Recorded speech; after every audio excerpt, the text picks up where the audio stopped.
జీవితం ప్రశాంతంగా ఉండాలంటే తక్కువ పనులు పెట్టుకో. అసలు చేయనే అక్కర్లేని పనిని సమర్థంగా చేయడం కంటే పనికిమాలిన పని మరొకటి ఉండదు. నీ మనసులో పరిష్కారం దొరకని ప్రశ్నలని ప్రేమించండి. వాటికి సమాధానాల కోసం వెతకొద్దు. ఇప్పుడే వాటికి సమాధానం లభించినా వాటితో మీరు జీవించలేరు. ప్రస్తుతానికి ఈ ప్రశ్నలతోనే జీవించండి. కేవలం శ్రమ ఫలాన్ని ఆస్వాదించడమే కాకుండా ఆ క్రమంలో మీలో వచ్చిన పరిణతిని కూడా ఆస్వాదించండి. మీరు ఎంత గొప్పవారిని అయినా ఒక పిల్లవాడిని చూసినట్టు చూస్తే వాళ్ళని మరింత బాగా అర్థం చేసుకోగలుగుతారు. ఎందుకంటే మనలో చాలామందిమి నిజంగా మానసికంగా పెద్దగా ఎదగం, పొడుగ్గా ఎదుగుతాం అంతే. మనం ఇంకా తక్కువ నవ్వుతాం, తక్కువ ఆడుకుంటాం, చికాకు పరిచే ముసుగులు వేసుకుంటాం.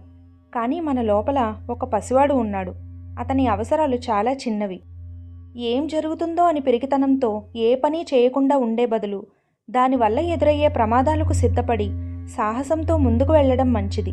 మన జీవితాన్ని మరింత ఆనందంగా, ఆరోగ్యంగా, పరిపూర్ణంగా జీవించడానికి ఏం చేయాలో మనలో చాలామందికి తెలుసు.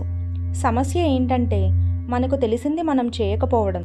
జీవితంలో సంఘటనలను, అనుభవాలను మంచివా చెడ్డవా అని ఆలోచిస్తూ తీర్పులు చెప్పుకుంటూ గడిపే బదులు తటస్థంగా ఉండి వచ్చింది వచ్చినట్లు జీవితానుభవాలుగా స్వీకరించండి. పిల్లలకు మీరు ఇవ్వగలిగే గొప్ప కానుక వాళ్లతో కొంత సమయం గడపడమే.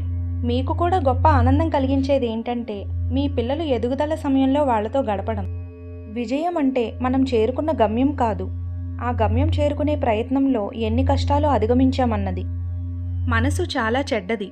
మీరు గుర్తుంచుకోవాలనుకున్నది అది మరుస్తుంది, మీరు మర్చిపోవాలి అనుకున్నవన్నీ అది గుర్తుపెట్టుకుంటుంది.